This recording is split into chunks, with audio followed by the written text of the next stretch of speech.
شیطان الرجیم بسم اللہ الرحمن الرحیم۔ میرے نہایت واجب الحترام پیر طریقت رہبر شریعت زینت محفل اعضاء اور محترم حضرات، تمام حضرات میرے ساتھ حضور صلی اللہ علیہ وسلم کی بارگاہ میں محبت کے ساتھ درود شریف پڑھ لیں۔ الصلاۃ والسلام علیکہ یا رسول اللہ، الصلاۃ والسلام علیکہ یا حبیب اللہ، الصلاۃ والسلام علیکہ یا رسول اللہ، الصلاۃ والسلام علیکہ یا حبیب اللہ۔ آج میں آپ کے سامنے قبلہ صاحب کے ملفوظات میں سے ایک مضمون ہماری نماز ہمیں برائیوں سے کیوں نہیں بچاتی بیان کروں گا۔ اللہ مجھے بیان کرنے اور ہم سب کو سن کر عمل کی توفیق عطا فرمائے۔ بے قراروں کے لیے لا ریب ہے وجہ اقرار نماز، داغ دل سے گناہوں کے مٹاتی ہے نماز، جو شوق سے بشر کرتے ہیں تمام ان کو ہر مصیبت سے بچاتی ہے نماز۔ بے شک نماز برائی اور بے حیائی سے روکتی ہے، اور اللہ ہی کا ذکر سب سے بڑا ہے، اور اللہ جانتا ہے جو تم کرتے ہو۔ قرآن مجید میں ایک جگہ اور اللہ تعالیٰ نے ارشاد فرمایا، قد افلا من تزکا، فلاح پائی اس شخص نے جس نے اپنے من کو پاک کیا۔ من کو پاک کرنے کا طریقہ بھی قرآن پاک ہی نے بتا دیا۔ اللہ تعالیٰ قرآن پاک میں ارشاد فرماتا ہے، اللہ کا ذکر کثرت کے ساتھ کرو اور نماز ادا کرتے رہو۔ قرآن پاک کے تو سارے وعدے سچے ہیں۔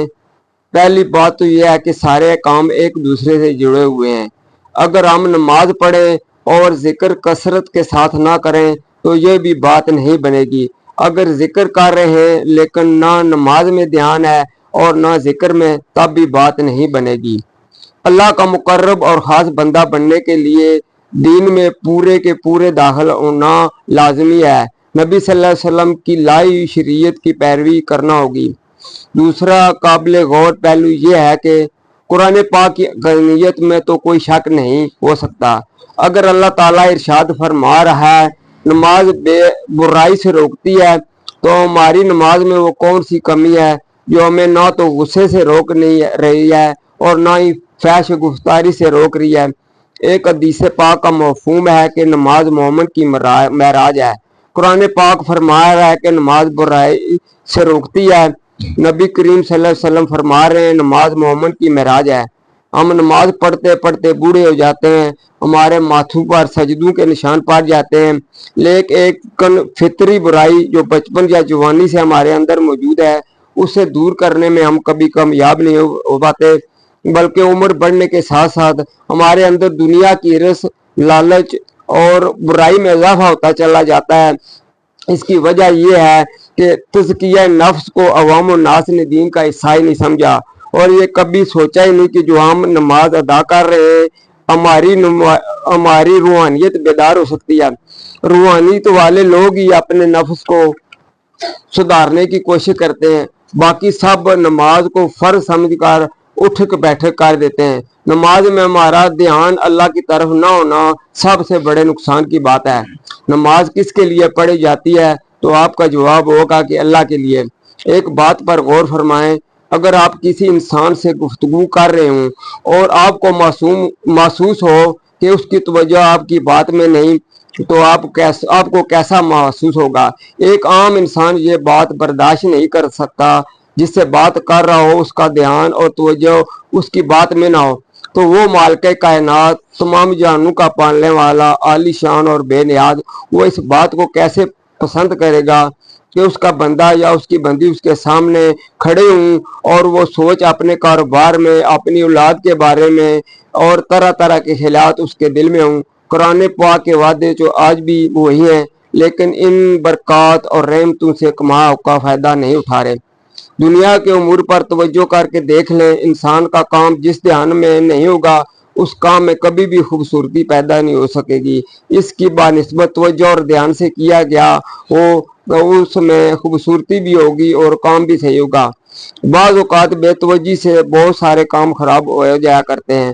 ہمارا دین، ہماری عبادات بھی ہماری پوری کی پوری توجہ اور ترجیحات طلب کرتے ہیں۔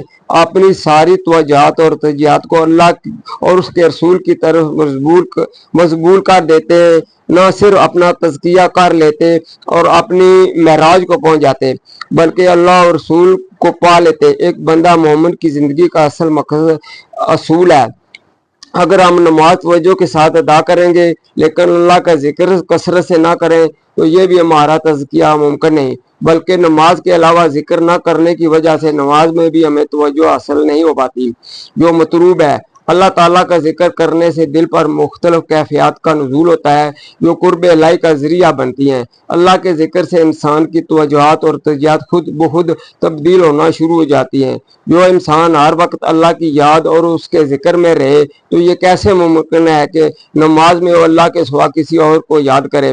جو انسان اللہ کو نماز کے علاوہ یاد نہ کرے، ہر وقت دنیاوی معاملات میں محو رہے تو نماز میں وہ کیسے اللہ کی سوچ کر سکتا ہے؟ کیونکہ نماز کے وقت ہی دماغ اور دل ہوتے ہیں جو دنیا کی محبت سے لبریز ہوتے ہیں۔ اگر آپ واقعی میں اللہ کے چنے ہوئے بندوں میں شمار ہونا چاہتے ہیں تو آپ کو اپنی ساری زندگی کی ترتیب اللہ کی رضا کے اصول کے مطابق کرنا ہوگی، جس میں واقعی آپ اللہ تعالیٰ کو بتا سکیں۔ بے شک اللہ کا ذکر، اس کی یاد آپ کے لیے سب سے افضل ہے۔ پھر نماز کے لیے اللہ اکبر کہہ کر جب آپ ہاتھ باندھیں گے تو تسکین اور رحمت کا نزول ساتھ ہی شروع ہو جائے گا۔ آپ کو زبردستی توجہ اللہ کی طرف نہیں کرنا پڑے گی، بلکہ اللہ کی رحمت اور فضل کا سایہ آپ پر ایسا ہوگا، آپ اپنی نماز کی معراج کی طرف بڑھتے چلے جائیں گے۔ اللہ کے ذکر توجہ کے ساتھ نماز اور اللہ کی رضا میں راضی رہنے کی بدولت آپ کو اپنی معراج نصیب ہو جائے گی۔ اللہ ہمیں صحیح معنوں میں خشوع و خضوع کے ساتھ نماز پڑھنے کی توفیق عطا فرمائے۔ وآخر دعوانا